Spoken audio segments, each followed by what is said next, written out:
ang kambal sa salamin. Gabi na at malakas ang ulan nang makauwi si Liza mula sa trabaho. Pagpasok niya sa kanilang maliit na apartment, napansin niyang parang may kakaibang lamig sa paligid.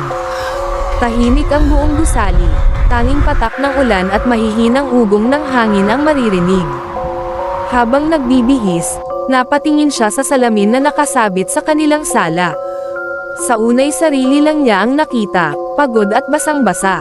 Pero nang tumalikod siya para kunin ang tuwalya, napansin niyang hindi gumalaw ang refleksyon niya.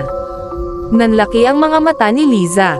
Dahan-dahan siyang lumapit pabalik, at doon niya nakita na ang refleksyon ay nakangiti. Malamig, malapad ang ngiti, at dahan-dahan itong kumakaway. Matagal kitang hinintay, bulong ng boses na nagmula mismo sa loob ng salamin. Bago pa man siya makatakbo, tumukod ang malamig na kamay mula sa loob ng salamin at hinawakan ang kanyang braso. Ramdam ni Liza ang yelong haplos na parang dumudurog sa kanyang balat. Sumigaw siya ngunit walang boses na lumabas. Ang huling nakita niya ay ang sarili niyang refleksyon na tuluyang lumabas sa salamin, habang siya, dahan-daang hinihigop papasok. Kinabukasan, nakita ng mga kapitbahay si Liza na nakatayo sa harap ng salamin, nakangiti at kumakaway, ngunit walang aninong sumasabay sa kanyang galaw.